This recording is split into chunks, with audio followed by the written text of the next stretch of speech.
Coach Human here, back for the Recruiting Game Plan podcast. This week's episode is a real interesting one. I discuss how important exposure is and how it is important for you to take control of your future as a football player and not leaving any excuses or anything on the table. Enjoy the podcast. I want to address, what does it take to be successful in football as a player? And so many athletes now, they look at like what they see in the spring with guys going to camps and combines or 7-on-7 tournaments, or in the summer going to college camps, guys getting offers and those kind of things. And athletes tend to lose focus on what it takes to be successful. And then not only what it takes to be successful, but about success and the guarantee of success. So athletes believe that, and football players I've found in the last several years coming up, and maybe it's the parents that have instilled this in them, but they've begun to think that if they work hard in their mind, they think they're working hard, and they go out and compete, that they are going to have success. And success is not something that is guaranteed. See, there is no such thing as you do this, this, and this, and you're guaranteed success by working hard, being diligent, lifting, running, getting on a program, and doing everything you're supposed to do every single day, watching film, working on your position. All you are is setting yourself up for an opportunity to be successful. An opportunity to be successful. And what do I mean by an opportunity to be successful? An opportunity to be successful is simply this.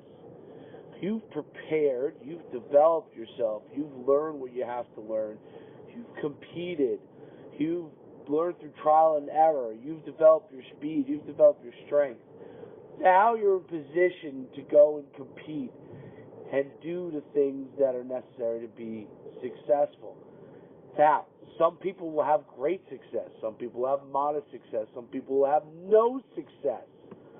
But if you do not prepare yourself to be successful, if you do not put yourself in that position to be successful, well, then it's a guarantee you'll have absolutely no success.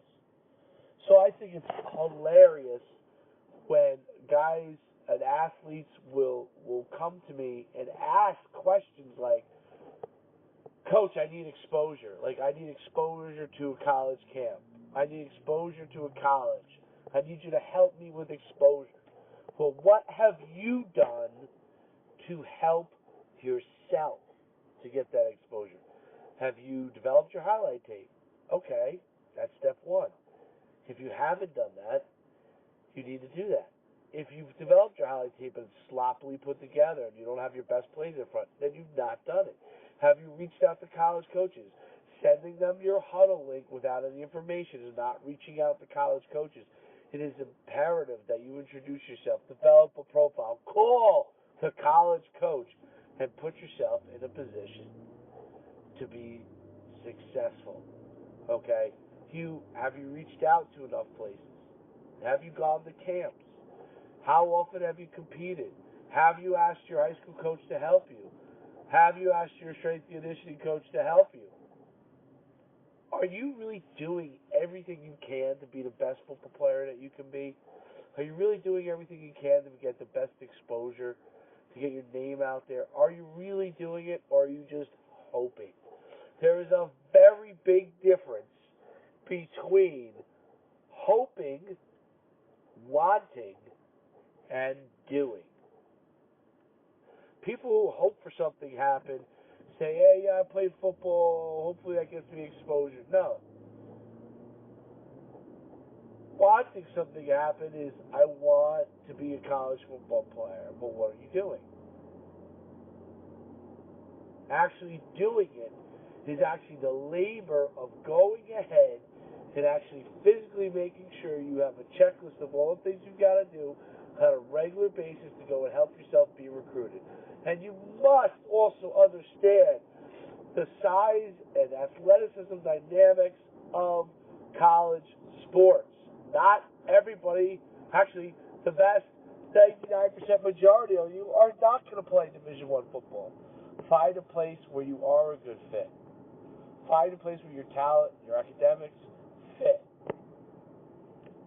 I can't believe how over and over again when I talk with parents and athletes, how they don't understand the process. They haven't invested in finding out. There's nothing worse than someone saying, this is my first time, I don't know what to do. Well, why aren't you researching what the information out there the NCAA has online?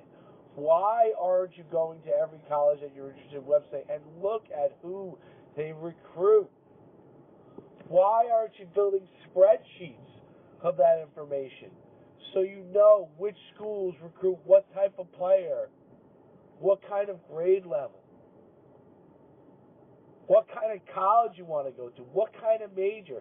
With all the information out there, for people who say this is my first time, is a failure of that athlete and his family to do the necessary research to get yourself to be successful.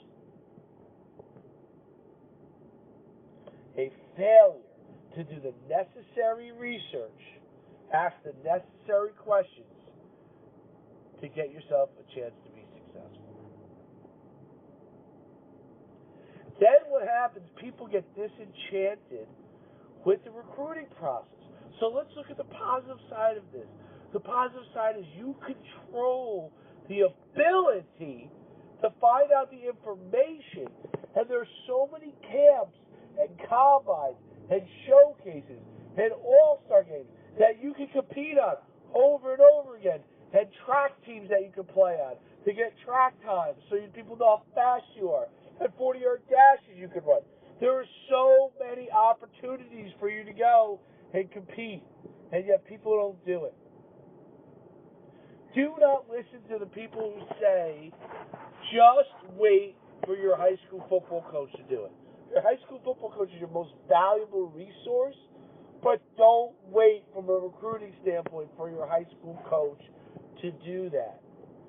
At the same time, you must be working with your high school coach in order to create a plan that you can enact and that he can help assist with. Because he is going to have college connections, especially coaches who've been around a long time. But it is up to you to control your future. It is up for you to go and get yourself in a position to get recruited. It is up to you to do the research. It is up to you to go out and compete over and over again. It is up to you to train to be the very best. And the faster that athletes begin to realize that, understand what it takes and the level of commitment that it takes to be successful, the better they will be from a recruiting standpoint and acting on their future.